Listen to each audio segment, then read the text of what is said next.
Welcome to Bleacher Bums, episode 3. Let's talk some sports. So, yay. So, March Madness, one of the greatest sporting events. The greatest. I agree with that. The greatest sporting events to exist. So far, we've seen 2 rounds of actual madness happening. Madness. Upset cities. So, there's been 10 upsets in round 1, 6 upsets in round 2. Let's dive into what we've seen so far. I mean, that's crazy. Like, I didn't know that until I came in here today, that there were 10 in round 1 and how many in round 2? 6. 6? It is disgusting in the fact that it ruined everybody's bracket, but beautiful for the sport and just the beautifulness of March Right. Madness And itself. I think ruining the bracket is like part of the beautifulness. Like, yeah. I love the upsets. Yeah. I love the upsets. Yeah. But only when you predicted them. When you don't, then it's like, ugh. I mean, I don't really care about my bracket at this point, and I feel like this happens Same. every year with a lot of people. we can't win our own brackets too, right? It would just like imagine if one of us won the Amazon gift card. Do we like give that back to ourselves? Like how does that work? I mean, I don't know how we would do that, but Yeah, I had to make a shitty bracket. I know. Well, my buddy Mitch Hippenmeyer from Indy is that's right. leading the way right now. I haven't looked at his, but he has Illinois winning it like a lot of people did. He does. That's where he might run into some trouble. Jeremy has Baylor, so he's got a good chance. And then everybody with Gonzaga has a pretty good chance. So anything in between, Yeah. I think Anthony, our producer, Anthony Jimenez, Stoney, he actually has the most max points available, and I could be wrong. And then maybe Devin, and then Jeremy. So I think they're the best chance. Interesting. Well, get the cheap shots out of the way now, guys. Just get them out of the way. I know that Tennessee blew it in the first round. We're going to talk upsets. We lost to a 12-seed Oregon State, who wasn't even going to make the tournament until they went on a run and won the Pac-12 tournament. We draw them, and I've never seen a team like show up more unprepared. Yeah. We just laid a complete egg, and I don't know. It was the most frustrating thing to watch as a fan because we talked about it, how many upsets there were. These lower seeds, like the Oral Roberts of the world, the Oregon States of the world, that, I mean, they understood the moment, and I feel like Tennessee, I was talking about this with my friends, they took it for granted. Like, they just didn't show up. Like, if you can't show up to play a game in the NCAA tournament, I mean, what else is gonna motivate you? Like, it was so frustrating to watch, and they got down big, and they just had blank looks on their face. There was one player, Keon Johnson, I feel like was the only one that was bringing any kind of juice, and unfortunately, we're probably gonna lose him to the NBA draft next year, and that's the way it goes. But I mean, just a terrible Friday for me, and it basically ruined the rest of my Friday. Yeah. So there's a couple things I want to get to on that. So one of them is you'll take a look at the coaching, and we'll get to that quickly. But briefly, Okay. I want to talk about I feel like Oregon State just has this energy right now that is just super contagious, and I think the opponents like feel that. And I have a feeling like they were a preseason poll, they were picked to finish dead last in the Pac-12. So talk about a fire lit under your ass. Now that you're in the midst of it, going to the Sweet 16 in the tournament, there's just something about them that is it's electric, to say the least. And Tennessee just, they didn't show up. I didn't watch the majority of that game. Granted, there were 100 games going on. Yeah. But all he had to do was look at the scoreboard and kind of just told the story there. Yeah, they didn't lead once. They were down the whole game. Didn't lead one time in the entire game. I think they got down 7-2, maybe 9-2. But yeah, I think you hit on a good point, and there's something to be said about, I think, playing a little bit more free when you're the lower seed. There's nothing to lose, and Tennessee was like shitting their pants, like, oh my God, like we're down 9-2 against Oregon State, and they never really snapped out of it. They didn't show they didn't show the composure to like rise above getting, punched in the mouth by an underdog. I can't believe they were trailing the whole game. Yeah, no, it was one of the more miserable games to watch as a fan. Like, I mean, I suffered through all 40 minutes. This Not is to a mention constant thing for you in Tennessee. Yeah. Oh, it is. Not to mention, I mean, Sister Jean Tanner.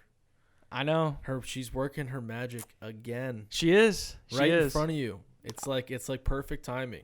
See, and I've actually come around. Can you elaborate on that for us a little bit? I've come around on her and Loyola, I guess. They were impressive. I mean, I've got a bad taste in my mouth. We talked about it episode 1 that, I got my heart broken 2 tournaments ago. So 3 years ago, since we didn't have one last year.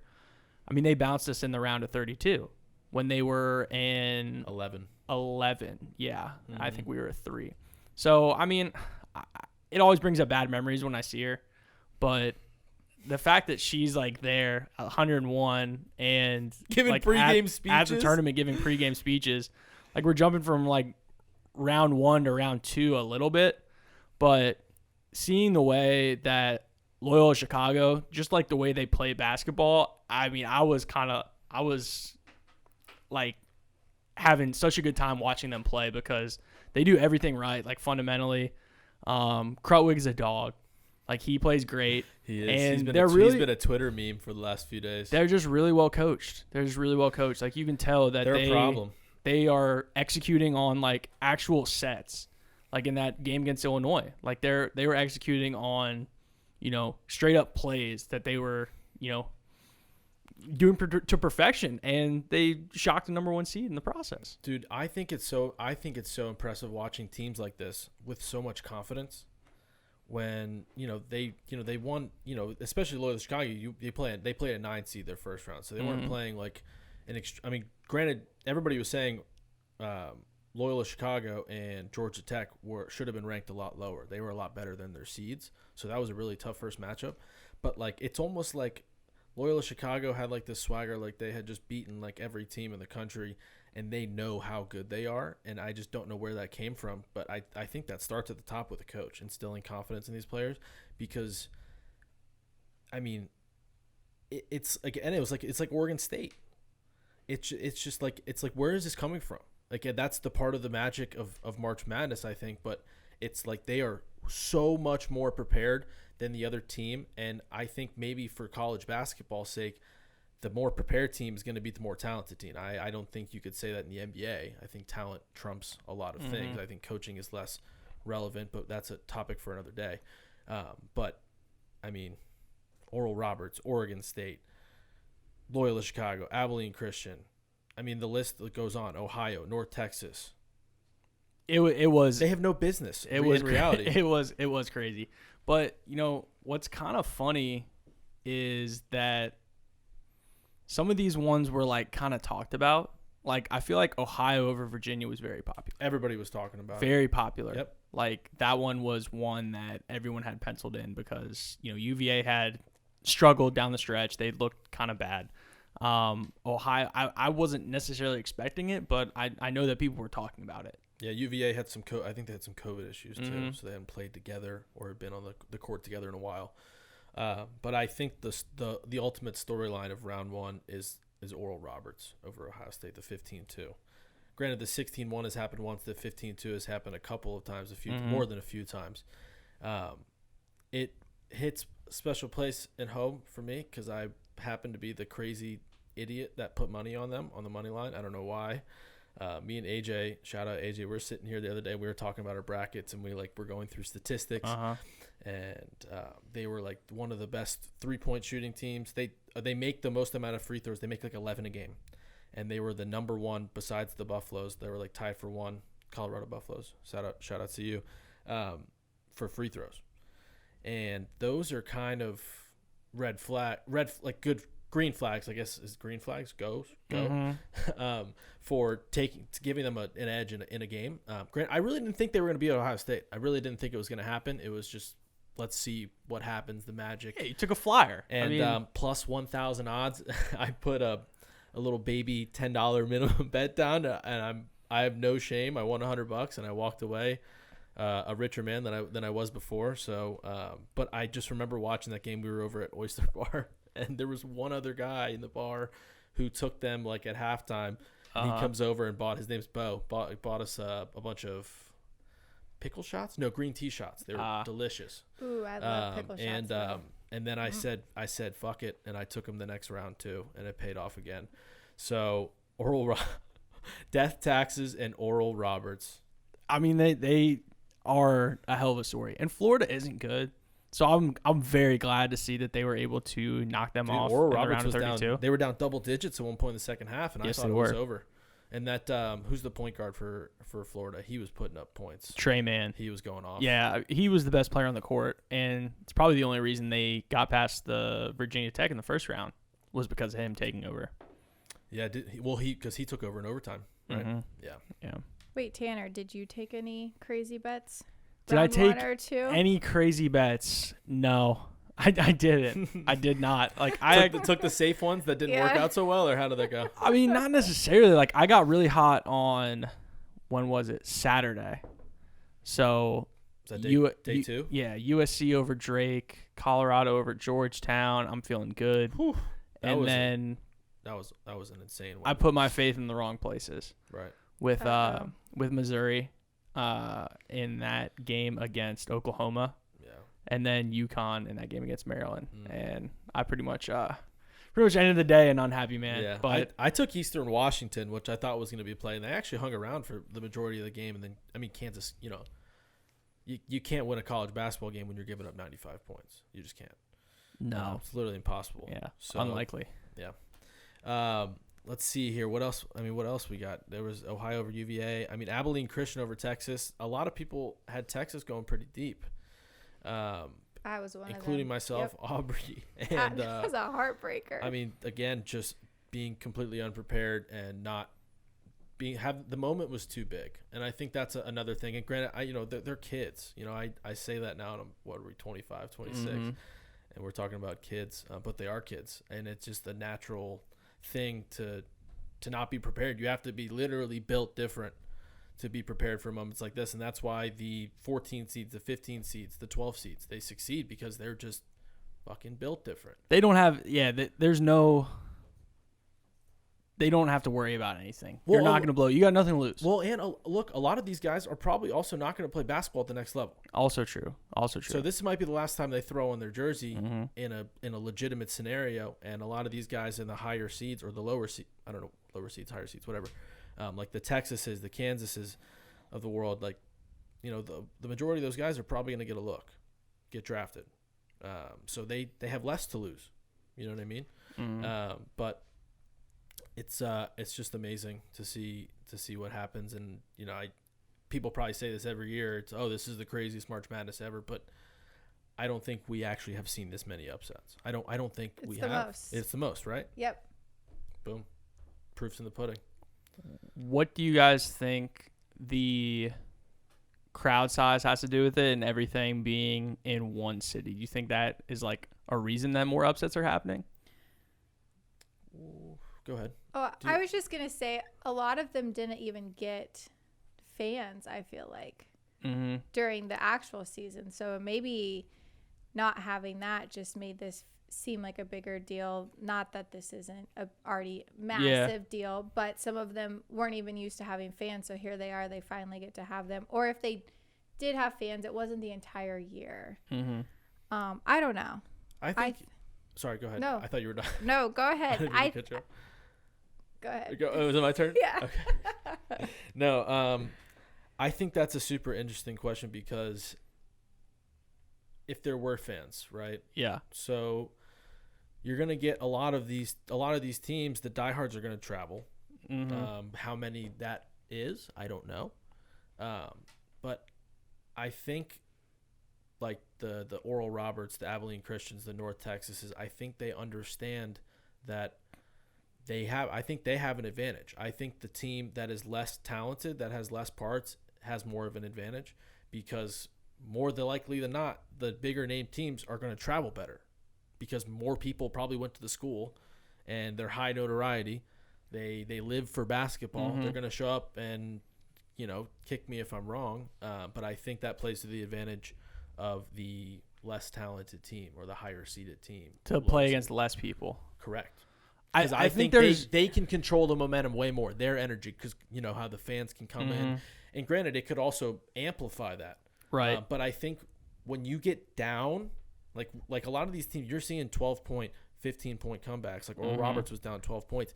If Ohio State or if Florida's fans are there, I mean, that's going to be I think tough. there's truth to what you're saying, because you're right. Then the bigger schools are going to get more people at the games, but I think one thing that is important to consider too is that when you buy those tickets, you're buying every game that's being played that day. That's a good point. And those fans of the team that played before or after, they get it up for the upsets. Like everyone wants to see the upsets doing well, and I think those kids feed off of that too.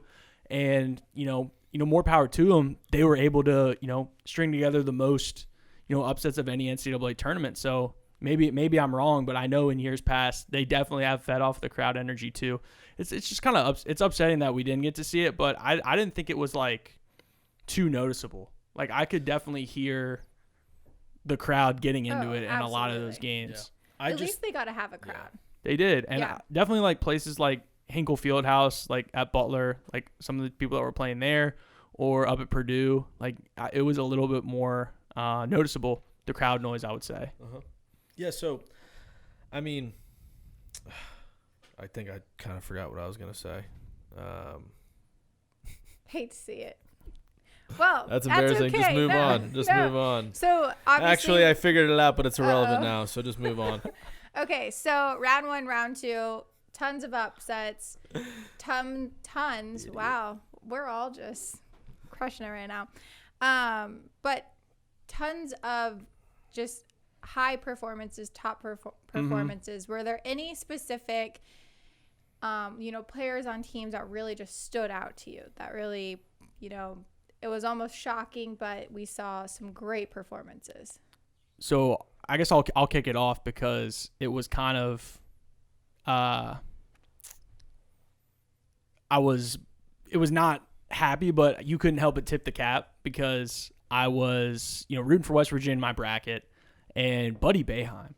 Oh my, talk about a guy within the gym range. Buddy Buckets. A guy within the gym range was walking in there, and I mean, between the two games, he had how many points? 50 plus 55, between two? 55, 60.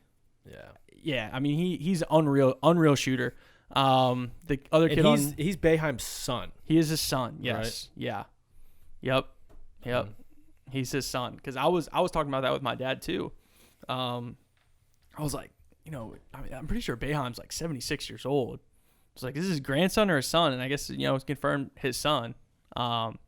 Which is cool. He's got good swimmers. I guess he does. Oh, Lord. 56, if I'm doing the math right. Yeah. He's about 21, yeah. 21 years old.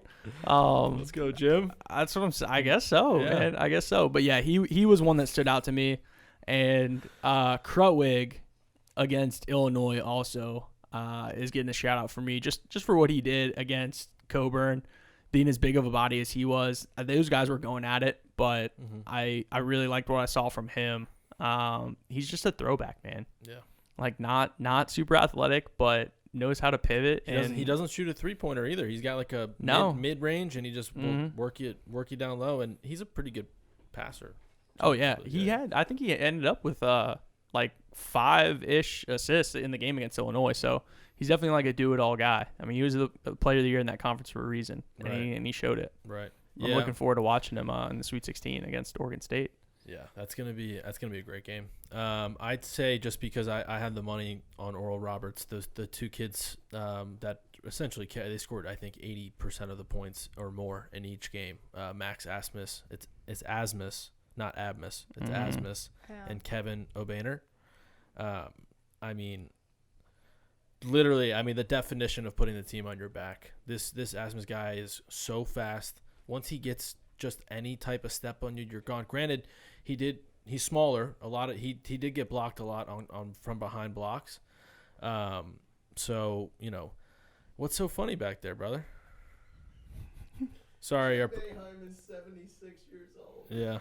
You confirmed? He confirmed the age, yeah. No, I knew he was much older than me. Oh, I looked at. That guy, and he married somebody that I don't know. She can't be more than 35 now. Well, good for him. I mean, I could be wrong on that. Yeah.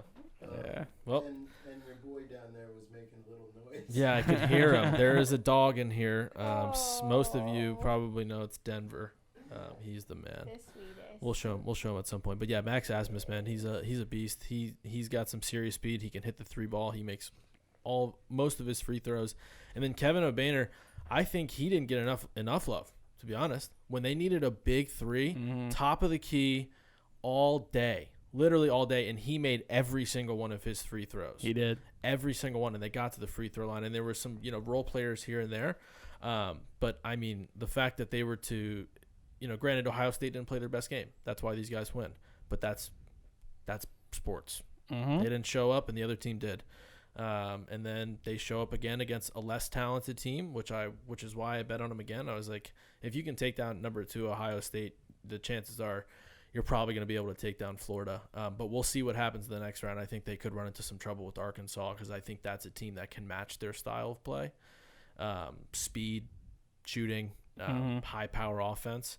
And I think they just have a better defense. So we'll see what happens. Granted, I'd love to see them win, keep it going. How far did Florida, when Florida Gulf Coast was the 15th seed, did they make it to the Elite I Eight? believe they lost in the Sweet 16 as well. They so did, okay. This might be the farthest that a 15 seed has gone. Really? Not Okay. sure.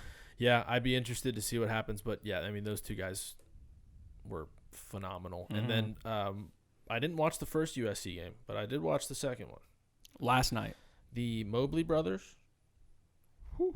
I think the older one is Oh, my gosh. probably better than Evan. Well, the guard? Are you talking about the guard or the forward or the guard? Or is They're both forwards, but one of them is like 7 feet tall, isn't and he? that is Evan Mobley, who is the freshman. Yes, He is probably going to be top 3 pick in the NBA draft next year. along with like Cade Cunningham, who by the way was a disappointment in my eyes. He didn't show up at all in these games. He didn't. Couldn't hit big shots, which is I'm curious to see if that hurts his draft stock. Personally, if I'm a GM or a coach, I think that can say a lot of things when you don't show up in big games. Granted, the talent is there, but I think there was definitely a disconnect, and maybe could have been a team thing, and could have been him getting doubled and getting the extra attention. Yeah. But I think he had 1 point in the first half of the first game, and then he still ended up only scoring like 15 Against Liberty. when he should be a 25 to 30 point guy every night, especially in a tournament like that. Yeah, I think he'll rebound. I think he will. But Jalen Suggs, I think, is arguably more impressive than him for Gonzaga as far as point guards go. I haven't been watching Gonzaga just because I knew they'd breeze, to be honest. I haven't gotten to tune into Until them at all. now. Yeah, I mean, Till Yeah, Sweet well, I will yeah. definitely watch now. I mean, obviously a game against a 16 seed Norfolk State. You don't even watch those. That's no, the game that you don't watch those. You don't. No. You don't watch those. And I mean, Oklahoma looked competent, but Gonzaga showed why they were the number 1 overall seed in that game. And I think they're going to be tough to beat. I think they're going to be really tough to beat. I know that's not a hot take by any means. Well, but, I mean, if you look at the seedings and what teams are left, I'd say if you look at it by the books, it's a lot weaker of a Sweet 16 than Gonzaga probably expected to be in. So I think they have even a better shot now than they did before. Granted, a lot of these teams have a chip on their shoulder, and they got to, everybody wants to beat Gonzaga. That's what everybody wants to do. And every team that they play is going to give them their best every single night. And if Oregon hits shots the way that they did the other night, oh boy. I mean, they would have trouble losing to anyone. yeah, I mean, anytime you score 96. 95, 96 points, Dude, whatever it was. They were starting to pull their starters with like 3-4 minutes left. It was crazy. In a March Madness game. In the first game they were Against playing Iowa. Yeah, in the first game they were playing too because they got their first round game against VCU canceled. Is there an asterisk next to them if they? I mean, I don't think so. I mean, do they have an if unfair there was advantage? if there was ever an argument that there was going to be one, I think they pretty much put that to bed by beating the number 2 seed. Okay, but do you think them? For me, I thought maybe that would hurt them in the next game that they didn't get to play. Oh yeah, I thought think it was that gonna would hurt for definitely. sure. I definitely would agree with you. But clearly, they were fresh, man. They were fresh. Came out hot. Oh, yeah. And it is like it's not surprising when you see some of these coaches that are still around right now. Mm-hmm. Dana Altman for Oregon. Yep. Been there before. Really good coach. Jim Boeheim. Been there before. Jay Wright still around as a 5 seed. So it's like a combination of coaching guard play and can you get hot shooting the ball? It's true. That's always a recipe. The only thing I in worry March. about with Oregon is they are very starting five heavy. Mm-hmm. And I have the stats here. I mean, Omar Yui, 17, 6 and 5. Duarte, 23, 3 and 7. Figueroa, 21, 7 and 1. Richardson, 19, 6 and 7. Williams Jr., 9, 2 and 1. I mean, they almost got double-digit points out of every single starting five, every person in the starting five. Can they repeat that? I don't think they need to. Well, actually, yes, they are going to need to. They're playing Gonzaga, right? They're playing Gonzaga. They're playing USC. Oh, so and then they're they would getting, play Gonzaga in the Elite Eight. correct. If they make. Okay. Yeah, they're getting a familiar foe. Creighton So that should be plays an interesting game. Gonzaga. That's right. Mhm. That's right. We won't write them off. We're not No. gonna. I mean, if you want to elaborate on Creighton, you can kind of rub it in our face if you'd like. Well, obviously you guys kind of made fun of me, but not really for them being in my top 4. Obviously, we made those predictions before the bracket was announced. did. So they unfortunately are still in. All 4 of my teams are in the Sweet 16. Ooh, Thank you. nice, Aubrey. Right? Who is she? I know. I don't know. But Creighton is playing Gonzaga. I think I've got 3 or 4 if I remember correctly. Okay, so So- will you put your money where your mouth is? Do you think Creighton can beat Gonzaga? I don't know. I feel like Doesn't sound very confident. anything can happen. It's March Madness. We're seeing the craziest things happen. Mhm. True. That's The a most great point. madness things happen. So I think it could be done. Yes. Will it happen? I don't know. I feel like Gonzaga could be just they want to have this fairy tale story, and I think that they're in it to win it. And if Creighton's energy and their team shows up, Yeah. I think that there's a good chance they have, a great team, but that's tough. I don't know. Yeah, and it's not like Gonzaga is like kind of like sleeping through these games. No, Like, just they're kind of not slide at by. No, all. they're totally prepared. They're dominating, and they are laser focused on the task at hand. And you're gonna have to play your absolute best, and they're gonna have to play like absolute crap, and you still might not get out of there alive. Mm-hmm. So that's. But hey, anything can happen. Right. Well, I mean, Anything if can you check the tape, we all said they wouldn't do it. Every Yeah. single one That's of us said correct. that they would not do it. So, Prove us wrong. but like Aubrey mentioned, we did make those predictions before the bracket came out, and I know a Mhm. lot of people were a little bit upset with how easy of a road they were supposedly getting when They got the best draw. Baylor right now is looking like they got a pretty good draw too. yeah. People were upset with so Gonzaga's playing through a 5, 6, and 7 are the only teams left in that region right now, due to partially due to upsets, but they certainly should be able to get to the Final Four with that field. Without a doubt. I'm with you Creighton's there. coming in hot though. First Sweet 16 appearance Can't since count 'em out. 1974. Cannot count them out. Can't Mm. can't do it. So I got a question for the group. Obviously, a lot of high seeds Mhm. still remaining. Which of the high seeds remaining has the best chance to complete the Cinderella story? I will lead. I'll give it to one of you guys. I'll go last just because I posed the question. Okay. I'm going to say that it is. I really like the way Loyola Chicago is playing, and I'm going to give it to them just because the way that region looks right now, the Midwest. I mean, obviously they're going to be playing Oregon State on Saturday. Yes, Syracuse playing Houston. Houston's a team that I think is a little bit fraudulent. They shouldn't have even beat Rutgers in the last round. I do. So I would give Loyola Chicago the best shot for all the reasons that I said a little bit earlier in the show, with just the way that they play. So you think you're the going to game. see a Loyola Chicago Syracuse Elite Eight? Do I have that correct? Yes. they're Yeah. the same No. group. Yeah. You can write that down. All right. That's who I think will be playing. Okay. In the Elite Eight. I think Syracuse continues their. I mean, it's the 2-3 defense is. It obviously gave West Virginia fits for about 1.5. Well, definitely the first half and about half of the second half. West Virginia finally kind of started to figure it out, but it was too little too late. Too many outside shots falling for Syracuse. But I do like them to beat Houston. I like Loyola to move on. If there was someone to make it all the way to the Final Four, I would say Loyola of the Cinderella still out there. Okay. Aubrey? Since they're, and this is my only reasoning for this, the highest brackets or highest ranked team still left, seeded team still left, I'm going to go with Oral Roberts. Yes. I don't even know if I can. As someone who was on that side for 2 games, I don't I don't know. Arkansas, they're I love good. it. I Yes, love it. they're very good. Do I think they'll make it to the Final Four? I don't know. But they'll at least make it to the Elite Eight. So we're talking about completing the Cinderella. Yeah. The entire. Who has the best Well, chance to win the whole I'm going to just stick thing? with Oral Roberts. Okay. But it's just, I'm Hey, on the we Oral laughed- Roberts train. We laughed at you before when you I said mean, Creighton. you said highest seed. Yeah. So Cinderella story as far as that goes. I'm on the Creighton train. Creighton train. Mm-hmm. The Creighton train. Omaha. Omaha. But, okay, Peyton Manning.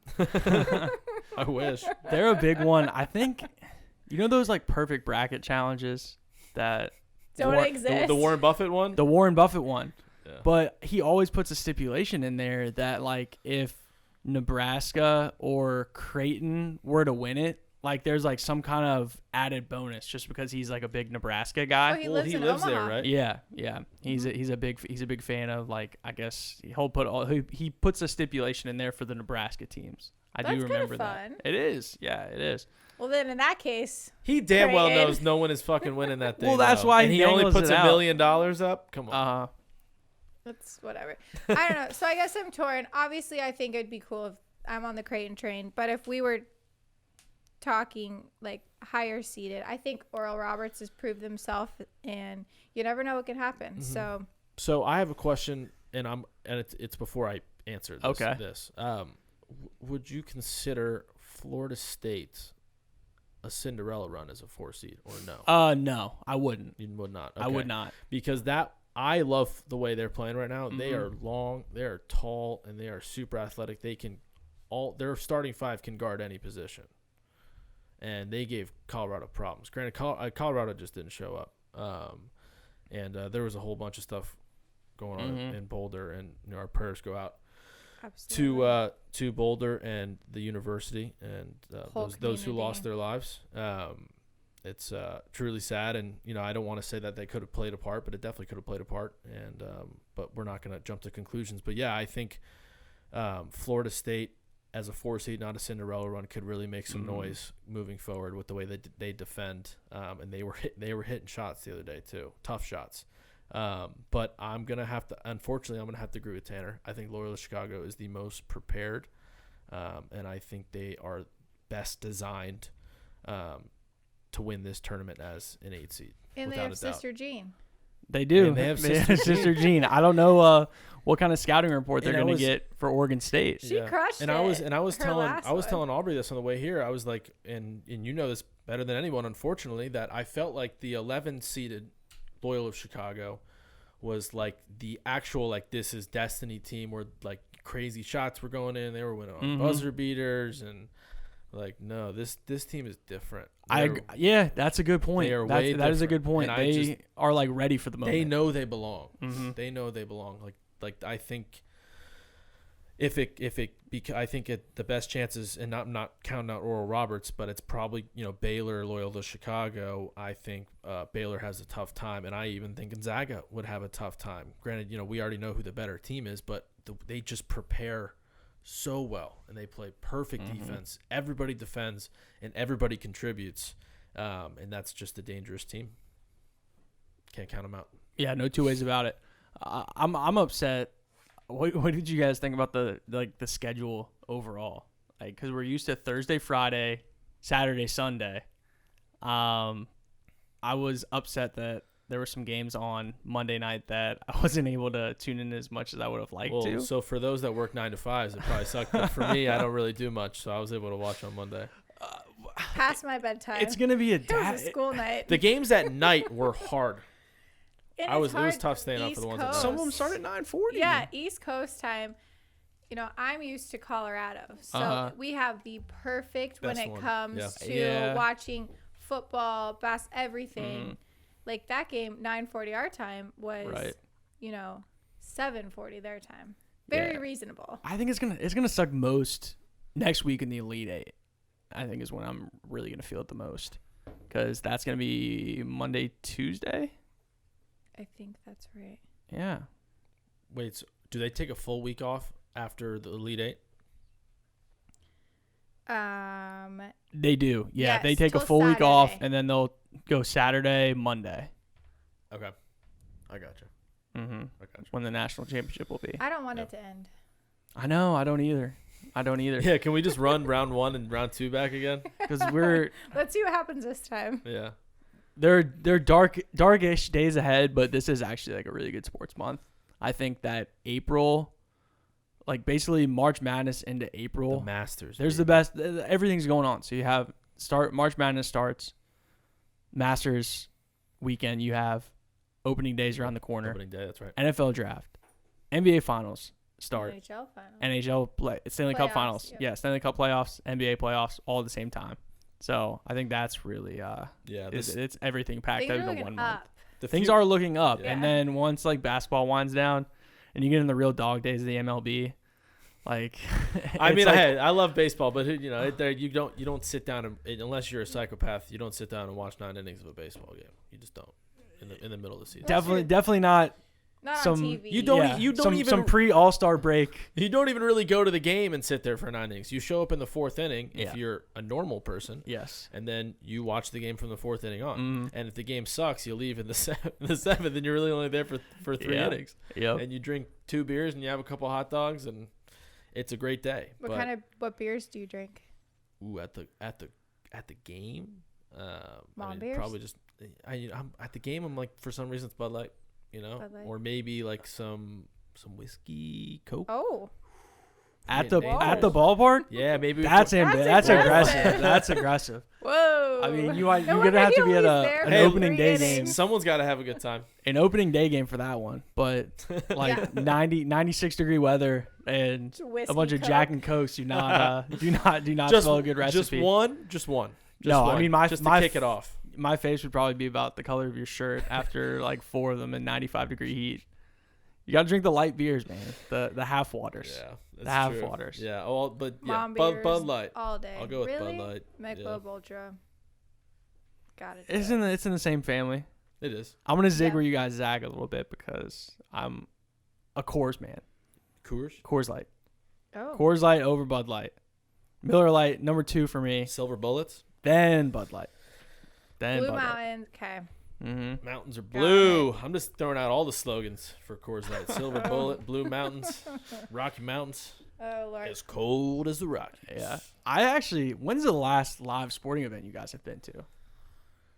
Oh, the Chiefs game. Yeah, we went to Chiefs versus Panthers. Yeah, it was actually a good Kansas one. City. So fun. Saw Mahomes versus McCaffrey. It was dope. McCaffrey was back for that game, and then Yeah, he and got then he hurt. got hurt again. Yep. So this was not last NFL season, but the one before that?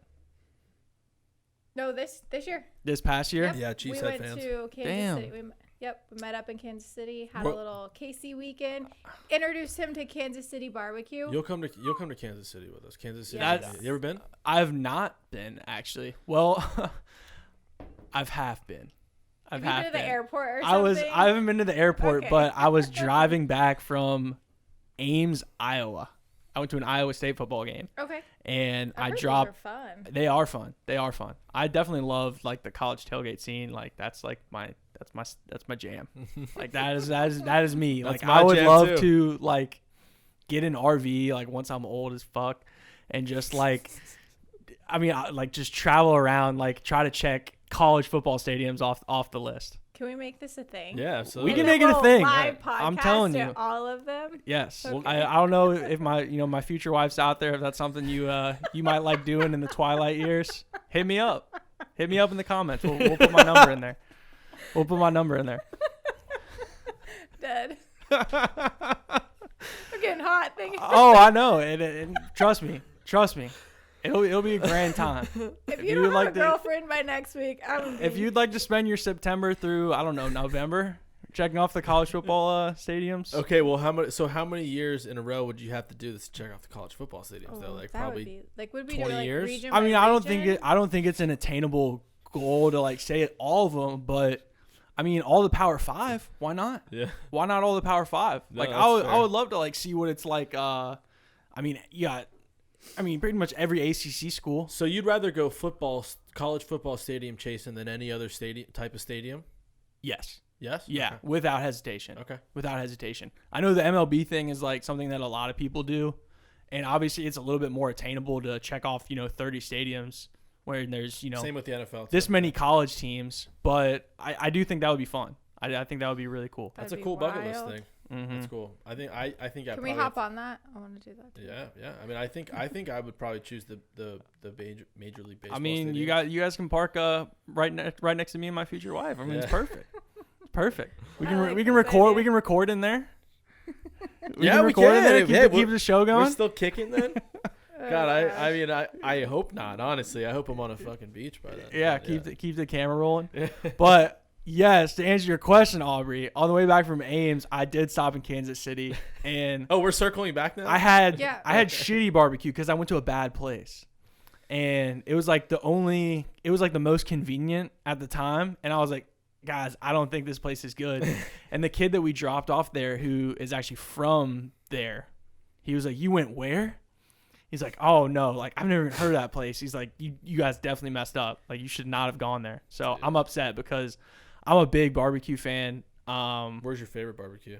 My favorite barbecue, I'm gonna give a shout out to the Germantown Commissary in Memphis. Memphis. Mhm. I've never had. I mean, I've really only had barbecue from South Carolina. The Carolinas, they make good barbecue. They do. I like the mustard barbecue, like the golden. That's my favorite type of barbecue sauce. But Kansas City, it takes the cake. I'm telling you, bro. And I haven't even been there during the height of it. Apparently, when you show up to Arrowhead, when it's full, and that place it's just like an orgasm in your nose, like the whole time. It's The barbecue? Yeah. Yes, it's just crazy. You just walk We around. could Sorry, smell it. was that face weird enough? For Yeah. you? Oh, yeah, we'll have to pause it on that one. We'll have to pause it on that one. That was Delicious, interesting. man. Everybody's got. What was that from the league? I think I just All saw your vinegar strokes. No, goal, we're good. and We'll- I'm a little we'll- weirded out. We'll move on. We're no longer. Stop. No more. Leave me alone. No more Kansas. All right, Kansas City barbecue is the real deal. Shout out Q39. Some of the best wings I've ever had. Is that the place to go? Yes. Is that your recommendation, Aubrey? And they weren't even buffalo wings. Buffalo wing is my favorite sauce, Yeah, they're probably. And they were barbecue. they were like a barbecue, but it was the way it was cooked, how crispy it was, but how juicy it was, and how big they were. Perfect combination. And I usually don't like barbecue wings, bro, because I don't know why I don't like the barbecue sauce. I'd rather get buffalo or like a spicy ranch. But phenomenal. I was raving. Like the waiter kept coming over. I'm like, this is the best wings I've ever had. And he's like, I don't know who I'm gonna tell. Should I just tell the chef?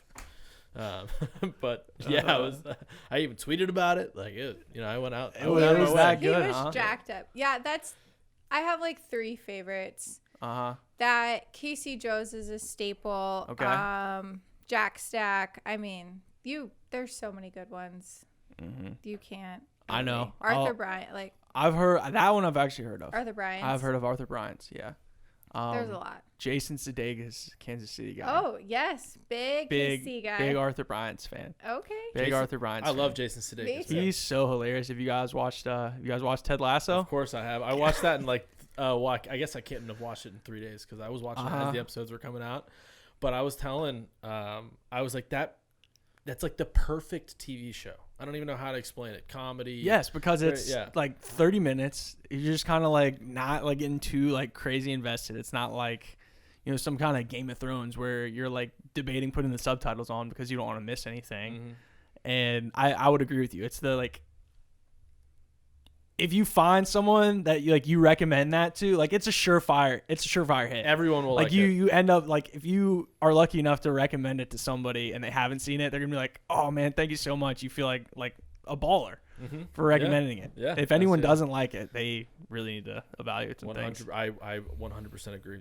That show is phenomenal. Kinda- easy to watch. Oh, it's And you can great. binge it now because all the episodes are out. So you can finish that I in 2 haven't days. seen it, so Literally. clearly I have some Yeah. plans with the TV Well, soon. I'm pretty sure that's when I didn't have a job in Colorado, and you were working, so I was just clicking away for. Like I was a a week or late. two. I was a late adapter. I finished it probably 2 weeks ago. Yeah. Oh wait, so you're? Oh yeah, I've been on I that. was a late adapter. Yeah, I've been. Oh gosh. All right. Back to March Madness. So I feel like we've kind of covered a lot of teams, but one team we haven't brought up that's still, in the Sweet 16 is Villanova. So what, like, are they not getting enough love?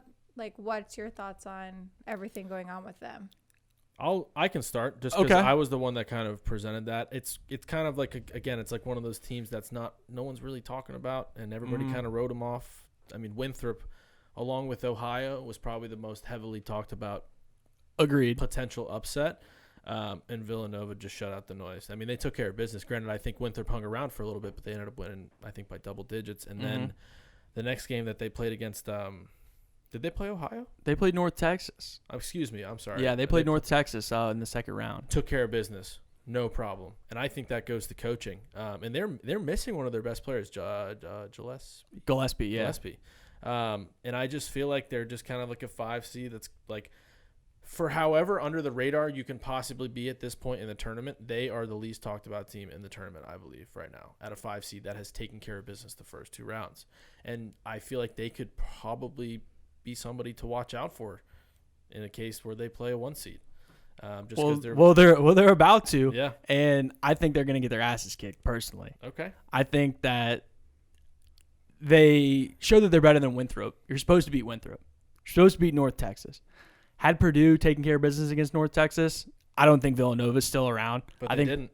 They didn't. But there's something to be said about getting lucky and drawing a Cinderella. That's true. Baylor's going to bring them back down to earth in a big, big way. No, I mean, you make a good point. They play what? They played a 12 seed, and then they played a 14 seed or 13 seed. Yeah, 12 and Excuse me. 13. So, yeah. I mean, I thought if they're flying under the radar, but you put it that way, that could be a rude awakening.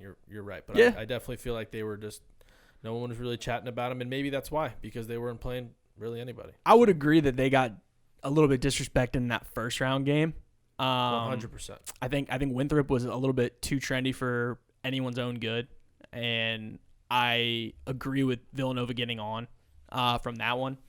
And line's opening at 6.5 in Baylor's favor, so Villanova's catching 6.5 points.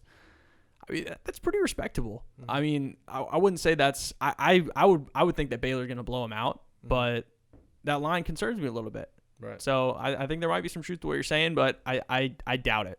I doubt it. I think Baylor's going to roll over them.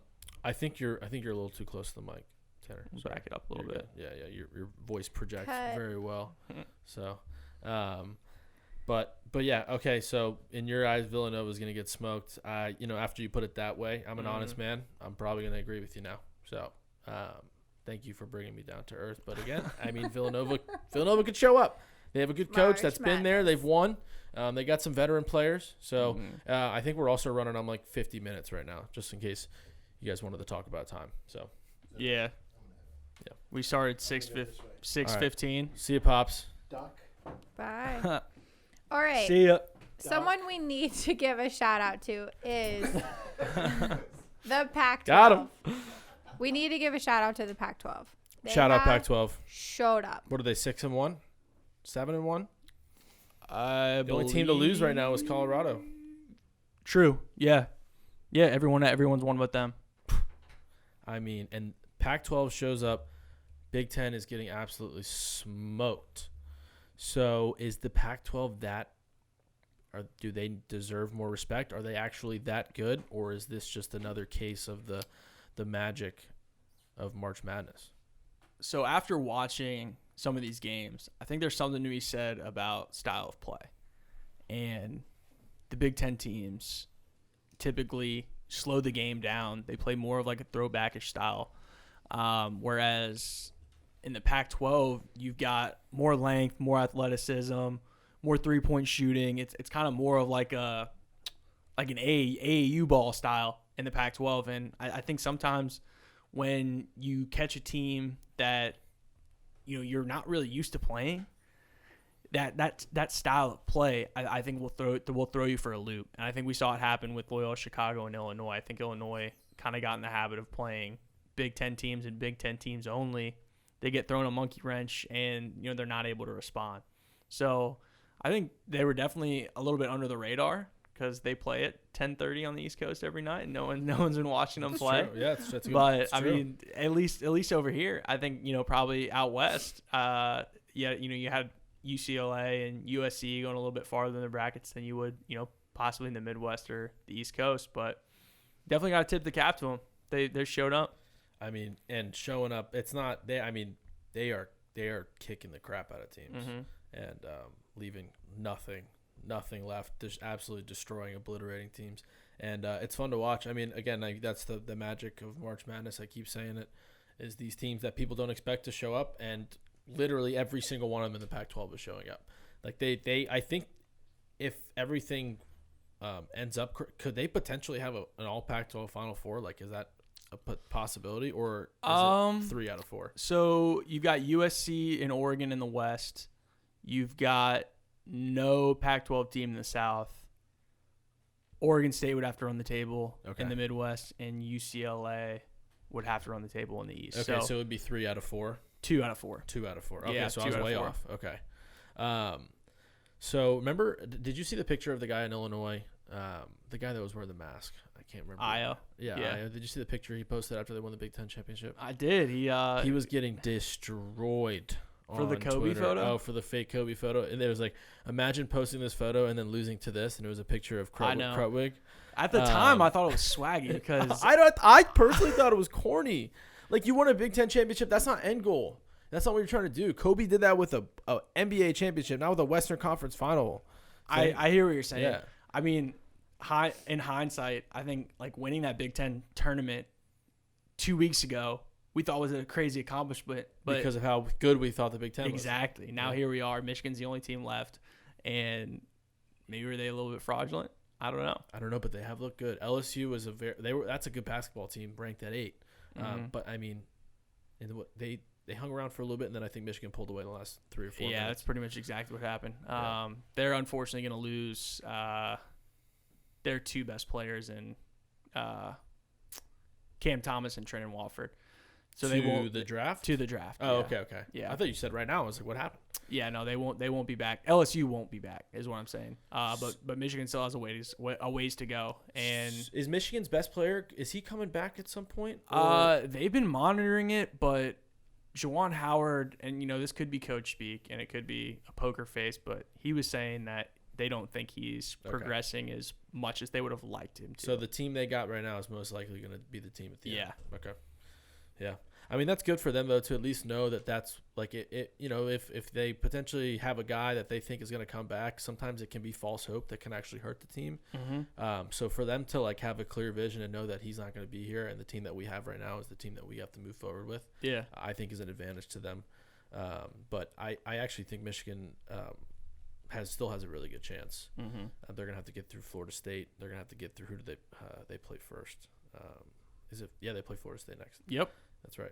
Yeah, I mean that's gonna be a tough matchup, but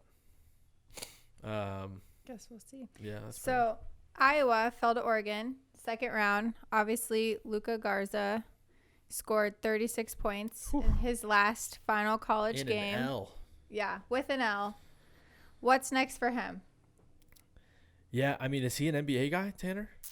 He on the boards right now is projected a second round pick, and I actually think he can carve out a nice little career in the pros. I like him. I always find that super interesting because you him. think a guy that did he win Player of the Year? He did win Player of the Year. Probably should have won it last year, but he didn't. They gave it to Obi Toppin. How does a guy that potentially had the opportunity to win Player of the Year 2 years in a row not project at least to a first round pick? I think that's insane. And you can come in and interject because I know you're more of a basketball guy than I am. But, I mean, the guy clearly is a player. He's very intelligent. He has a high basketball IQ, and he what is he, 7 feet? 7 feet tall? Yeah, he's 6'11", And 7 footer. Gets the job done. He's big and he's determined, but he's got a little bit of mileage on him, but that's not as much of a concern as it would be in other sports. But yeah, it always is interesting to me to see how people don't believe they would project at the next level, considering how good they were at the collegiate level. Yeah, it's a difference in play, I think, and an athleticism thing, I think, are his big knocks. But I think if I were Luka Garza, I would be looking at a guy like Marcus Gasol and using that as kind of like, all right, this is what I need to get at. Kind of someone with a pretty similar body type, similar skill set. He can shoot. Now the fact that he has the three is huge for his NBA. Tanner, now that you say that, I do like that comparison. Yeah, I think that's what he needs. That's what he would aspire to be. Yeah, because Gasol was an all-star multiple times, his time with the Grizzlies. So I think if he can get to that, I think he could carve out a nice little career as a role player. Yeah. As a role player, huh? Mm-hmm. So you don't think he could be like I don't think he'd be an every night center just because of the way the game's going in the NBA. Okay. I think they're gonna slowly phase it out, but he'll be able to come off the bench and be a contributor. Yeah, for sure. Hell of a career though. He was the only one balling out. I mean, he put up 36 points in that loss last night. Whenever it was. Whenever the hell it happened. Round two. He showed up, man. He shows up every night. He's a stud. I think he's legit. I think if you take a shot at him, you'll probably get your money's worth, to be completely honest. I would agree. I think whoever gets him in the second round is going to be pretty pleased with the result. Yeah, absolutely. Hell yeah. So, Final Four predictions. Now, with everything. Oh, we get to start over now? Yeah, we got to start from scratch. Start from scratch, just because, we did go into that slightly blind. We didn't know what the bracket was going to look like, but yeah. I'm going to have to look at the bracket real quick. If you had to kind of make a prediction, just, Sweet 16 hasn't played yet, so we have no idea what's going to happen. Right. So this is a bold prediction, but, what do you think could... Yeah, I don't know how bold it's going to be, and I mean I'll pat myself on the back. I know it was before the actual bracket came out, but I've got 3 of 4 that are still in there right now. Unfortunately, Florida State and Alabama ended up in the same region, but I will stick to my guns and take Alabama to represent the East in the Final Four. I'll probably go chalk on the top. I don't really see anybody Gonzaga Baylor is going to be Gonzaga. I don't see anybody that's going to be Baylor in the South, and can't believe I'm saying this after I was killing Sister Jean in Loyola Chicago in our last episode, but I am officially rooting for them to come out of the Midwest. So that would be my Final Four prediction. Wow. Cool. He said it. I know. Wow. He's on Team Sister. I'm trying to, Sister Jean. Yeah. So, I mean, my Final Four is pretty ass, to be completely honest. Granted, West Virginia ended up on the same side as somebody I said. But yeah, I'm with Tanner. I'm gonna go with the chalk on top. I'm gonna go with Gonzaga Baylor. I feel like they're in a pretty good spot. Alabama looks damn good, but I want to go opposite from you. I think. God, this is so tough, man. This is why the bracket is so hard. You could take a flyer. I know. Well, I think my flyer is gonna be. I like Loyola Chicago. I'm with you. I hate that we have to agree because it makes for bad stuff. But I think I'm gonna go Florida State. Length, I like it. Size, defense, and they're catching heat at the right time, and they've beaten some good teams. Don't hate it. Both counted Michigan out. Ooh, yeah, interesting. Unfortunately. So what did I say? Gonzaga, Baylor, Florida State, Loyola Chicago on record.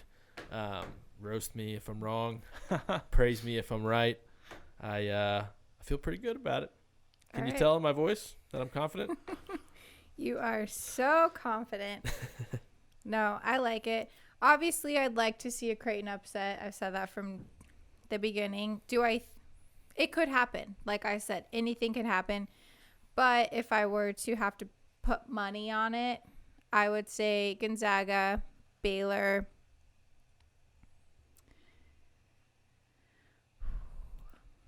I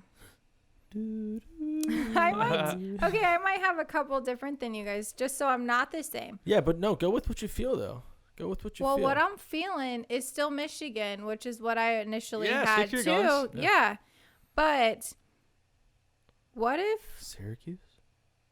See, I was gonna say Oregon State. Like they beat Ooh, Loyola dude. Chicago. The Midwest and is then so they interesting. keep, It is. you never know. Like there's so many things that could happen. I did say But- for me, I was thinking whoever comes out of the Midwest is going to be fucking hard to beat because they went through the ringer. Whoever comes out of there, and yeah, you got Syracuse, Loyola, Chicago, Oregon State, and then who's the other team that I'm forgetting? Houston. Houston's getting no love because they're frauds. I would agree with that. Oklahoma State's a good team. They get so lucky. and they beat them by 10. So, Mm-hmm. there's a lot of things that could happen, but we shall see.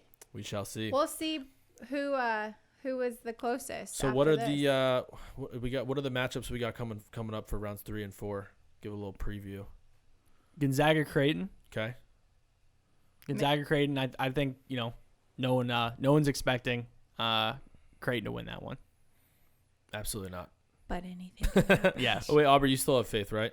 I do. Florida State, Michigan, UCLA, Alabama, Oregon, USC, and then Syracuse, Houston, Oral Roberts, Arkansas, Villanova, Baylor, Oregon State, Loyola.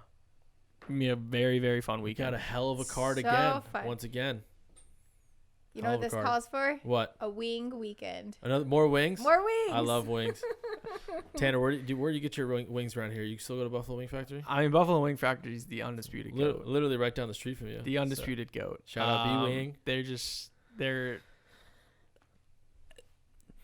They're not too big, and I love that because they get crispy. So you They like have the the be- smaller wings? I do. Extra I do. crispy. So I But don't know. they charge you an arm and a leg these days. And Oh. I'm not trying to like badmouth B-Wing. I mean, fixture in the Ashburn community. But I mean, 10 wings is approaching like $12 these days. Yeah, that's a lot. All you can eat it's not even a bargain there anymore. I feel bad for dog and B-Wing, but they do have some of the best wings on the planet and some of the best sauces. Flavors, yeah. What I was gonna say was First Down out in Arlington, I'd say is probably as close as it's gonna get to something to B-Wing. They have like 30 sauces, wings, Very good. curly fries. They got it, man. Some good stuff. That's where we've been getting wings. First lately, Down? So, yeah, First Down. It's First fire. Down. It's fire. I mean, yeah, it's going to be a great slate of games. The Sweet 16, the Elite 8, and the Final Four are all going to be in Lucas Oil Stadium now. I know a couple of the first rounds they had at Butler, the Pacers Stadium, Indiana, Purdue, but now these are all going to be at Lucas Oil. And Cole and I actually got a chance to do an interview with one of my friends, Isaac Wright. He actually works for Lucas Oil Stadium, and he has been up for probably the past month straight, Yeah, he's putting been on working like a dog. the Big Ten tournament and getting ready for all the festivities here at Lucas Oil. So we had a great interview with him, and I hope you enjoy it. Yeah, super short. It was a really good interview. We talked, college basketball. We talked, kind of the COVID restrictions and how they've been going around that, Yeah. and basically having to prep for a lot of things that they weren't necessarily expected to happen to them. So they've been working on their feet, and really impressed with what they were able to do, and glad Isaac was able to sit down with us and give us a little bit of the behind the scenes and what those workers are doing to make sure everything's good to go, ducks in a row. Yeah, real good behind the scenes look. I hope you all enjoy it. We're gonna let you guys go with that, but we'll see y'all for Final Four. All right, welcome into the Bleacher Bums podcast. We're joined now by Isaac Wright of Lucas Oil Stadium. Appreciate you coming on, Isaac. Definitely appreciate you coming on. I guess my first question to you would be, are you like pretty much just running on fumes at this point? Yeah, it's more like a constant adrenaline rush. That's cool, dude.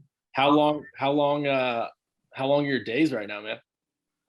Let's see. I think I got in about 7:30 this morning. And with Big Ten in now, we have to get COVID tested every morning. Oh, So I actually walked over to Banker's Life to get COVID tested and walked back over here this morning. So been on my feet all day ever since. You're a pro now? I don't know about that. Yeah. Is that like a permanent testing site that they have for like all the workers? Yeah, so for Big Ten, they supply all of our testing. So we have to go, they have it off site so that, because they're also using the same site for the women's tournament Okay. at Bankers. So we're just walking over there right now. It'll change up once March Madness gets here next week. Nice. Well, dude, Yeah. how long have you been there now?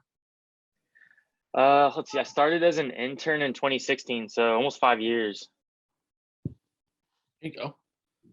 So, what exactly? So you started as an intern. So what's your job entail now? What's your day to day like? Obviously, it's a little bit different now because you got the tournament in your hands. But I guess without the tournament and then with the tournament, what does your day to day look like? Right. Well, obviously it's changed so drastically with COVID. But we handle, all different types of events, but with everything that's happened with COVID, a bunch of our like trade shows, and we've had concerts, and just other events that have canceled. So this has kind of been my main focus for a while. But just, I don't even know how to describe the level of chaos that's going on right now. But I get in here in the morning, and I've got certain people that I'll meet with, and then throughout the day, just try to keep up with email, or I absolutely just get flooded with them. So are you at the desk most of the day? No, Oh, this is okay. probably the first time I've sat down all day. Yeah. You get your It feels steps in? amazing. Yeah. You got to get some. What are they, Doctor? You got some Dr. Scholl's insoles to keep your heels and your feet all right.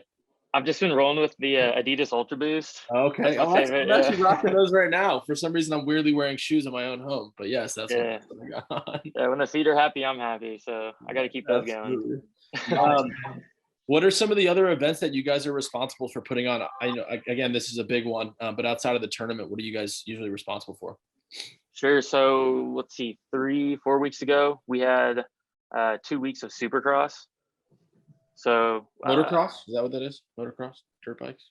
yeah, dirt bikes. So we had I think it's like 350 dump trucks of dirt on the floor 3 weeks ago. So that's all gone now. And then we threw down an Omni deck on top of the football field, and then put basketball courts on top of that. So it's quite a process. But we've got concerts coming up this summer. Hopefully we'll have we've got Gen Con. I don't know if you've ever heard of Gen Con, but that's I have just from being there for the 2 years that I was. Oh, really? Walking around downtown. You see like everyone. So it's like a comic convention, like superhero, I guess, Cole. Okay. Yeah. Pretty much everyone ends up in Indianapolis for one weekend. It is the best people watching event I've ever. It's unbelievable. Is everybody walking around in super tight like onesies, looking like a superhero? Yeah, and it's more like board game type stuff. Oh, okay. And so it's real nerdy. There's some like real like specific. I don't even know how to describe it. It brings people out of their basements that don't normally come out. It's like thousands of people too. Like I remember seeing them walk around. Like that one was big. And then like I don't know if you guys specifically have a hand in it, but I remember the firefighters convention. And all of them being at Brothers, which is like the bar that is downtown, Cole, in Indianapolis. We'll have to get you out there one of these days. Yeah, I haven't been yet. And that one, and then the Future Farmers of America, I think it was. FFA. And that's like, thousands of high school kids from. Is it all over Indiana or all over the country? All over the country. Yeah. Yep. I remember those three being like really big, like as far as people like gathering downtown. Yeah, those are all close to like probably 70,000 people. Yeah, that is nuts. I actually remember you texting about the Future Farmers like maybe over the summer. You're like about to get ready for 70,000 of high school kids that are the Future Farmers of America. Yeah, that's one of my bigger events in the fall time, but yeah, that's an interesting one. Well, I know you mentioned like COVID a couple of times, and obviously the plan wasn't for it to be in Indianapolis this year. I kind of refreshed my memory a little bit. It was supposed to be there last year and it got canceled. So last year, the Final Four was scheduled to be in Atlanta. Right. Okay. But we were scheduled to have the Final Four this year, like the main event. But once everything started shutting down, and like the NBA went into a bubble and MLB went into a bubble, and I think the NCAA just started realizing that they were going to have to look at something like that. Yeah.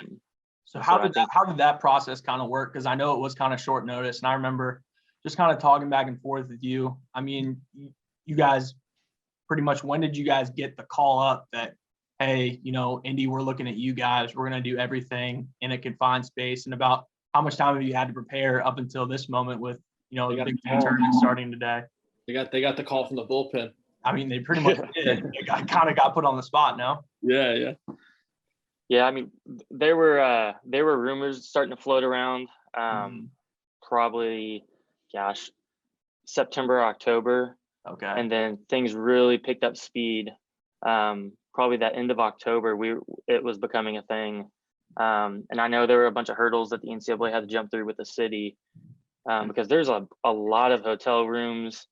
There's a lot of, I mean, they had to find, I think it was 7 courts or something like that for games, but they also needed a bunch of courts for practices and like where they're going to keep the actual teams.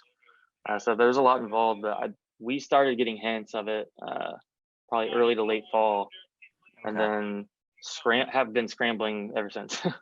And after that, to kind of throw a double whammy on you, they pretty much just dropped the Big Ten in your lap, didn't they? Yeah, so that I remember getting the call to ask if we could make it work. I think that was back in December, and I know that the Big Ten and NCAA had some talks to try to figure out if it would work for the NCAA or not. But I think that was a good little partnership they've had to figure it out. Nice, man. Nice. So how do you guys shift, right? So how do you guys go from not expecting to do anything to all of a sudden now you got a Big Ten tournament, now you got March Madness? Like, what are like as Lucas Oil Stadium, like how do you guys like go like just turn from not doing a whole lot to just full speed? You got all these things on your plate now. Like, what is that like? Yeah, I mean, it was kind of a good and bad thing. The good part was people are itching to get back to work. We've got a lot of part-time people that really rely on our events to make money. And I know they took an absolute beating over the last year. Yeah. So that was great to get them back to work and they were ready to go. But the other part was the fact that we haven't had any events and we're kind of we're not in event mode, as we call it. And so I mean, there was a lot of stuff we had to do to prepare and make sure that we were still like oiled up and ready to go. Right. But yeah, just over communicating really at this point to make sure people aren't letting things fall through the cracks. Yeah, that's just crazy to think about. Because I before I moved back home, I was working for the Avalanche actually, and I was in ticket sales. So I was selling memberships for them, and I think Ball Arena, I think they're in the process of starting to get fans back into the stadium. So that's exciting. And I can only imagine what the preparation and all that for is going from absolutely nothing to now we got fans and you got to start all over again. But it's good for everybody, especially the part-time workers. So it's glad to see people starting to make money again on that. Yeah, for real. I mean, we were lucky to have Colts season. We had fans throughout the Colts season. And so we kind of went through like I guess they were kind of the guinea pig for all these events we've had come up recently. So that definitely helped.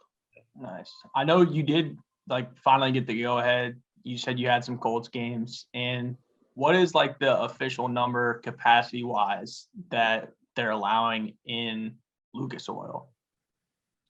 So for Colts, the health board approved us for 12,500. Okay. And that's like all the seats the manifest is socially distanced and they're kind of in pods. So like a family of 4 can sit together. Okay. But for NCAA, or I know for Big Ten, the health board approved 8,000 for them. So I know it's around that number, and it'll probably be fairly similar for NCAA. So tell me how that was like too, with getting the court onto the football stadium. Did you guys put in seats, or is it pretty much start where the first rows, like for a Colts game, would be this year?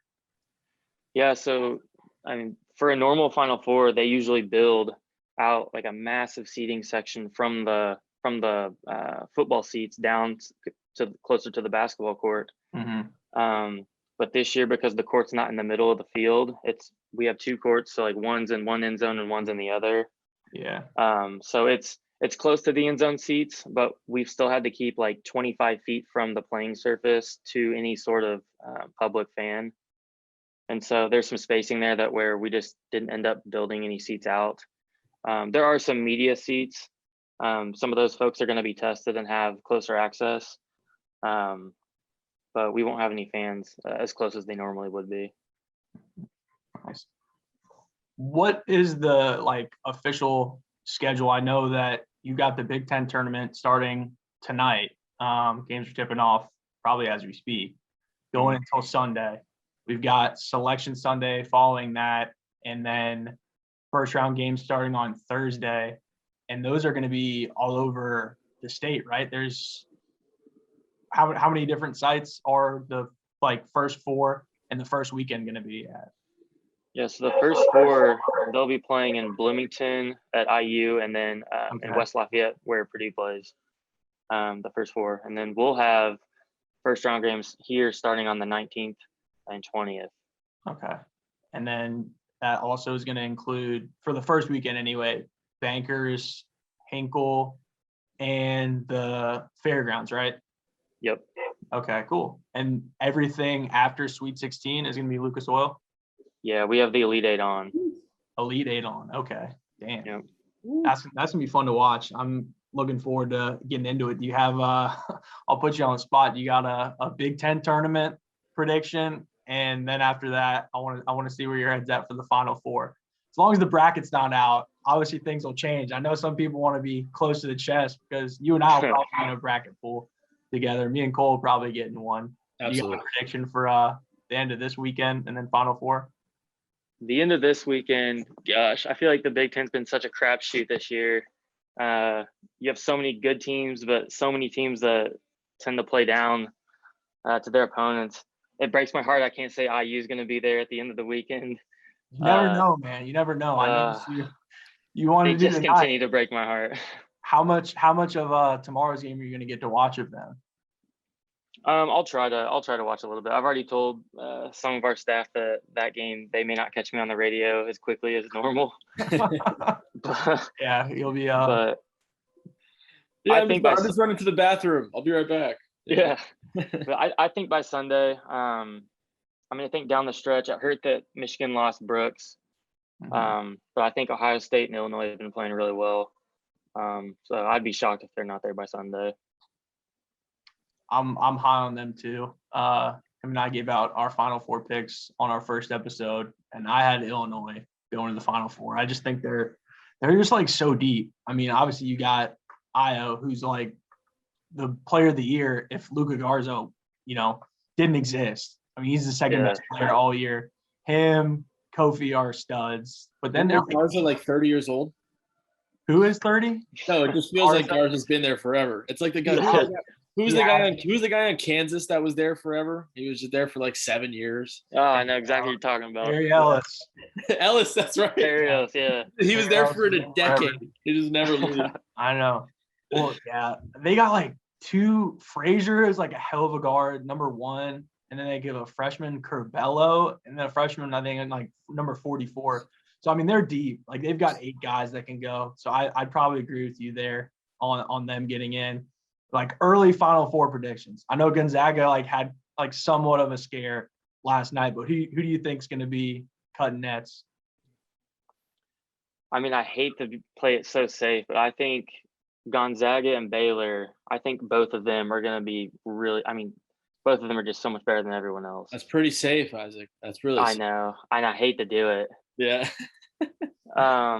Some ones are bound to get in there. Oh no, it's going to happen. Yeah, it's going to happen. At most years, it's usually 1s and 2s, and then there's the occasional 3, 4, 5, 6, maybe 7 if you're South Carolina. Go Cox.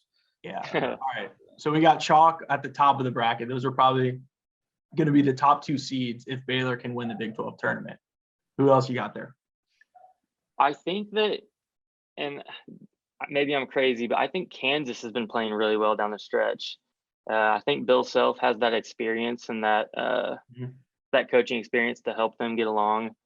And I feel like there's one other team that's going to get hot that we're not looking at, and I think they could plug their way through the tournament. I think this tournament's going to be pretty crazy. Oklahoma hope- State has been on a tear, haven't they? Hasn't Oklahoma Yeah. State been tearing it up recently? Yeah, They went from not like, ranked like 2 weeks ago to like being a top 15 team, I think, something along those lines. yeah, they're definitely getting hot at the right time, and they've got probably They just the beat number West one Virginia. overall pick. Yeah, Cunningham. He's tough. He is. He's good. No, he's beast. All right. Uh, So, Go ahead, you got Taylor. a question, Cole? No, you're good. Okay. Yeah. So, I know we kind of got off topic there a little bit, but like back to the nitty gritty, like what have you guys been doing to really get prepared for this? Over the last couple of weeks, you wake up, is the routine the same every day, or are you getting thrown a curveball every day you come to work? Yeah, so I guess we started setting up 2 weeks ago. We really started getting into the basketball setup because last weekend we were supposed to have NFL Combine, but because they had to move, we were able to move up our basketball setup. Oh, that's good. So you gave a little bit of head start. Yeah, so we actually started hanging the center hung scoreboards.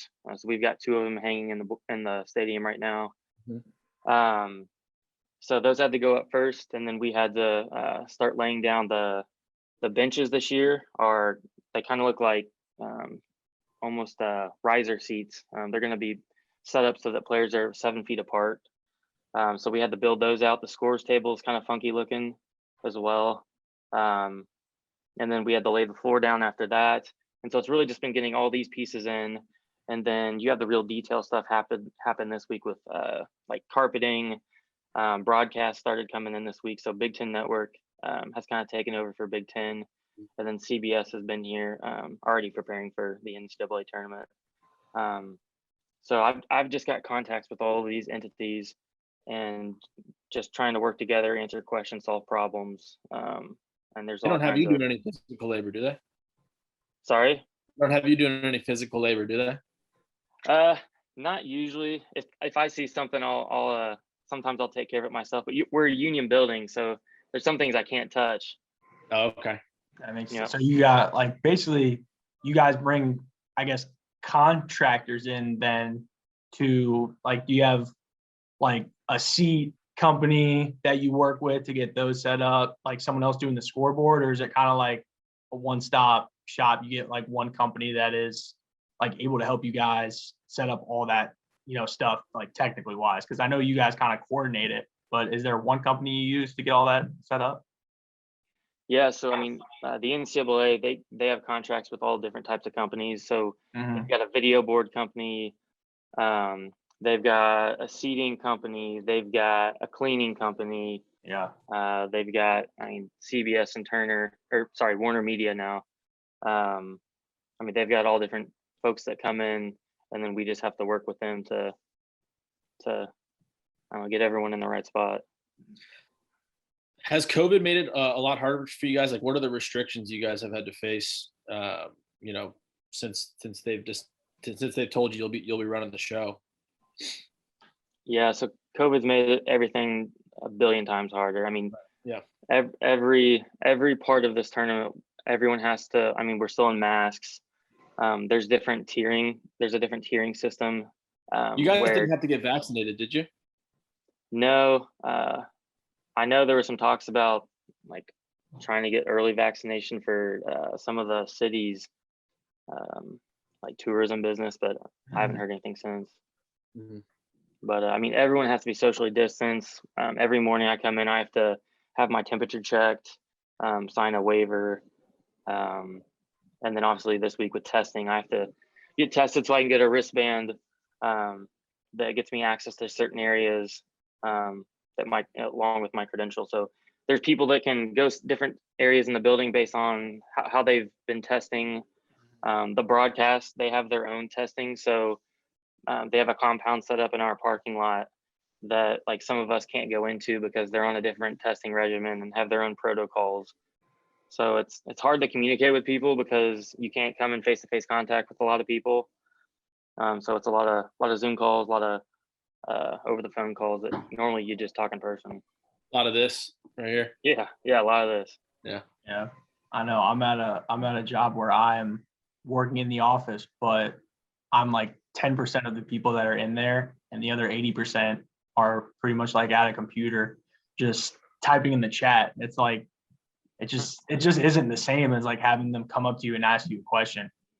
You almost feel like too accessible now with like all this technology. Kind of a pain. Yeah, it's pretty Leave me wild. alone.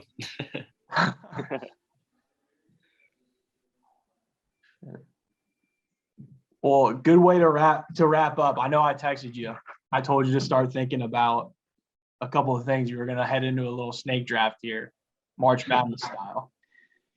And since you're our guest, I'm gonna give you the honors of first pick, but just to let the people listening in on it. So obviously snake draft, we've all played fantasy football before, and we know, kind of the order. But we came up with 3 categories, March Madness related. We're gonna go with the best upset, best individual performance in the tournament, and the best ending to a championship game. And you can, snag those in whatever order you like to try to keep, the best picks from the other person. But I'll let you go. I'll give you the honors. Isaac, go first pick. For best upset. You can choose whatever. Yeah, anyone you want. If you want to get the best upset, because we're gonna put a poll on the social accounts and see who had the best draft at the end of this. Don't take my shit, Isaac. I got some good stuff. I'm gonna be pissed if you leave me hanging here. Pressure's on. I guess I'm gonna start with best individual performance. Okay. I think Steph Curry's coming out party in the 2008 tournament, unbelievable. Took Tanner. I know, man. I know. You swiped Tanner. You swiped He did Tanner. swipe one. He did swipe one. I gave him the first pick. I know. I'm Sorry. still alive. All right, Well, I'm Cole next was pick, right? sleeping on it. Cole was sleeping on it, and I know, I had didn't- the whole spiel ready for Steph. So Oh, just to give people a refresher, he dropped 40 in the first round against Gonzaga. Knocked them out in the first round. Davidson. I think they were like maybe an 11th seed at the time. Dropped 30 against Georgetown in the second round. 33 against Wisconsin in the Sweet 16. These are all games that they won, by the way. So Davidson got all the way to the Elite Eight, and he dropped 25 against Kansas, and they ended up winning it all that year in 08. Shout out Anthony DeNegri, Mario Chalmers. I'll bring that back to light for him. Dude, that's what's funny, Tanner. I was telling you this in the last podcast we did. I think in the last 20 years, there has only been one Big 12 team to win the national championship, and it was in 2008 against Kansas, which is crazy because right now they got 6 teams in the top 25. You feel like they'd be poised to have a good opportunity to do that, but they just haven't been able to come through, which I thought was kind of a crazy stack because they're usually stacked. It's true. For my pick, I'm gonna go best ending to a championship game. Villanova versus UNC, Marcus Page and Chris Jenkins. That's got to be most relevant for me. I mean, I didn't watch Leitner. I didn't watch, NC State. Right. I wasn't there for that. I wasn't even a thought at that point. But yeah, I remember I was at school, University of South Carolina, go Cox, Pavlov's bar. Tanner, have you been to Pavs with me? I think you have. I've been to Pavs. Yeah. But were you more of a salty nut guy, or are you? Yeah, I was more of a salty guy. Pavs is Pav. I mean, it's right next door, so you can end up stumbling out the back door of Salty Nut, and you find your way in the front door of Pavs. Right. But yeah, I remember we were sitting at Pavs, and Marcus Page hit a shot, and I was like, "Oh, it's over! Like that's it." And everybody's freaking out, and of course, half of the people in the bar are gambling. And then my buddy, actually, Brendan Coleman, he went to Gonzaga High School, which is where Chris Jenkins went. So he knew Chris. And me and him were literally standing next to each other. And obviously the Chris Jenkins shot goes in and he's freaking out. And I remember him telling me, and I remember literally 10 seconds later, all the way across the bar, a fight breaks out. And like everybody was so pissed because money went the other way, or, just a bunch of fraternity guys just acting like a bunch of idiots. But yeah, I'd have to say that is the best ending to a championship game. So that's going to be my first pick in the draft. It was a big shot. I It was 100%. It was the perfect play too. The perfect play. I mean, Archie Diacono dribbled all the way down to the top of the key. Perfect Chris Jenkins trail. He just like basically like almost like threw it behind his head. It was just like, here Catch you and go. shoot. Wide Perfect. open shot, catch and shoot, just pured it. That was deep too. That wasn't just right on the 3 line. That was deep ball. Yeah, no, he was a little bit behind it. That's a good one. I'm gonna go ahead and get first upset out of the way, which is kind of interesting because I'm gonna go George Mason, 2006. That's like, so where Cole and I are from, like Northern Virginia. George Mason is like the IUPUI of Northern Virginia. It's like big commuter school, like ton of people go there. They have like a somewhat relevant basketball program, and to see them go on that run was just crazy. Like they slayed like the Final Four, right? They made it to the Final Four. They slayed a bunch of giants. They beat Michigan State, UNC, and Wichita State, and then UConn to get to the Final Four, where they lost to Florida, who ended up winning it. And I was actually at the UConn game. I had a friend, I think we were maybe in like 5th or 6th grade. Friend's dad scored tickets, and I got to go. And UConn was loaded. They had what was his name? They had Josh Boone, Rudy Gay, and the guard. Was it like AJ Price? That was his name. Yeah, like, Price. They were loaded.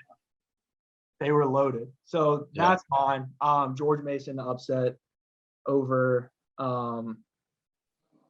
basically make to the Final Four. I'm gonna go with that one. And then coming back around on the snake, I'll get the best ending to a championship out of the way, and I'll do the old school NC State Lorenzo Charles tip in. Like that was a really good 30 for 30. We all watched the survive and advance. For them to even make to that point as like a lower seed, basically had to run the table, win the ACC tournament, then get there and beat, a stacked Houston team. Like to see him like basically grab like an airball 3 attempt. Like whoever shot that 3 needs to thank him for grabbing that out of the air and putting it in, because it would have been like one of the worst last shots in the history, but we're talking about as one of the best endings. So I'll one of the best bench reactions. Oh, yeah, what they called Houston. Yeah, wasn't Houston Phi Slamma Jamma? Was it? I'm looking it up right here. It was Akeem Olajuwon and Clyde Drexler. That's what they were called. Yeah, they were loaded. They were absolutely loaded. I think they were maybe like could have been undefeated. Maybe had 1 loss on the year, so they definitely should not have lost that game to NC State. Yeah. So is this back to me now? It's back to you. So it goes back to you. This is a tough one. So I want to do best individual performance. There are a lot of good ones out there. I could go totally homer right now and pick who I want to pick, or I could just pick something that was just more people knew about. But I'm going to go homer. I'm going to go Sindarius Thornwell, 2017. Dude put the team on his back. For most of those games, the team was pretty good. We had Dozier out there. We had Chris Silva. Frank Martin and that defense just dominated. I think we were down 14 at one point in the Final Four game to Gonzaga, actually. And we made a comeback. We ended up losing that game by like 2 points. But that was hands down the best time I've ever had in college. It was supposed to be my final semester of college. I ended up having to go back in the fall, which I don't regret at all. But that was a blast. So I'm gonna have to go. Only that next football season was as good as the way that basketball and one ended, Cole. Dude, our football team wasn't good after my freshman year. Jadeveon Clowney left. Spurrier quit in the middle of the season, and we haven't been good since. So we're a basketball school. And then I'd say that's my pick. I'm gonna go with that one at number 2. All right, you got back-to-backs now, Isaac. All right, so I'll go with the best ending to a game. I think I'm going to go with MJ's game winner against Georgetown. That's a good one. I think that boosted the career of probably the greatest basketball player of all time. So I think I'm going to go with that one. All right, you got one more. And you got the best draft spot. Best upset? Best upset. What upset. am I now? Yeah. I have to go 2002 Indiana versus Duke in the Sweet 16. Got 2 homers out here. The Moye block and rebound. Tanner, we're loyal, bro. We're loyal. Yeah. And they're great. It's not like they're just these random moments. They're actually pretty legit. Well, it must be nice to like actually, pull off an upset instead of being the one getting your heart ripped out. Yeah, you've had a few heartbreaks. Why don't you tell the audience about your Tennessee basketball life? I mean, they'll know about it from after the first episode, but you got to listen to it too, Isaac, once it comes out. But I had to tell the Klein story. I had to tell The Klein story. I had to tell the Ryan Klein story. I appreciate you guys not trolling me by putting that one as best individual performance, because I wish I Oh my would've thought of God, that. I wish I thought about that. Damn it. I'm Damn so it. mad. I mean, that would have been a dagger in my heart. But beat him in beer pong though. Beat him in beer pong. That's actually pretty legendary though, that you have that on your resume. Yeah, He breaks your heart in the tournament, and then you actually beat him in pong. That's pretty legit. Yeah, if you asked me that question 100 times, I would take 100 times out of 100 times for him to miss the step back on Grant Williams. I really could care less about Instead of getting beating him my in beer revenge. pong, Right. yeah. And you said instead of beating him in beer pong, you would choose the missed shot. Of course. Is that what you said? Of Yeah, course. yeah. No, I mean, I'm just confirming. I had to. No, confirm. All right. You're on your last one, Cole. And my best upset. Yeah. Okay, yeah. So I've got a few up here. Ooh. I'm gonna go. I had Middle Tennessee State over Michigan State, but I think I'm gonna go Florida Gulf Coast over Georgetown, just because were they Lob City? Were they Dunk City? What Dunk were I they? forgot about them. They were Dunk City. Yeah. I think they were either a 14 seed or a 15 seed. And I think they got all the way to either the Elite Eight or Final Four. And I just remember they were throwing up alley oops left and right, and they were just so electric that I'll never forget that squad. That was fun.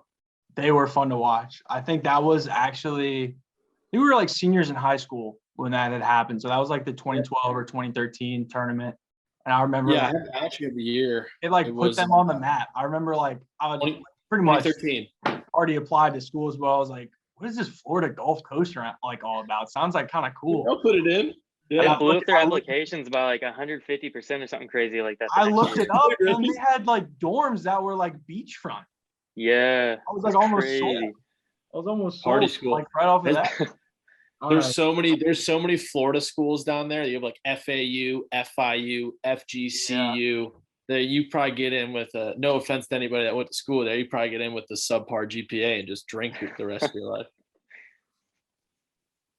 Yeah, I guess I'm pulling up the rear with my last one then, and then we'll let you get back to the first games, Isaac. Appreciate you coming on. I'll end it off with Kemba, the year that UConn made their run. Started off with the step back heard around the world against Pitt to win the Big East championship game, and then parlayed that into a crazy run. Into a crazy run. So I'll go with Kemba. We'll get our picks, up there on the social. We'll see who comes away with the best draft. Cardiac Kemba, baby. I don't know. I feel like I'm gonna fucking win, Tanner. I feel like all my SC boys are gonna see it. They're gonna be like, "Yep, that's it," or they're not. They made fun of me a lot in college, so I have no idea. You were strong. I think Isaac, he's gonna have to rely on some other IU homers. Yeah, I need some Hoosiers to get on this. He had a strong first two. How many people live in Indiana? Steph and MJ. Do a lot of people live in Indiana? Yes. Maybe like a million or 3 million in Indy. I'm being a total smartass. You are. The rest is cornfields. Yeah. Well, my girlfriend's from Kansas, Dodge City, Kansas. There's actually no one lives there, so she's in the middle of nowhere. If you ever heard the term "get out of Dodge," that's where she's from. Yeah.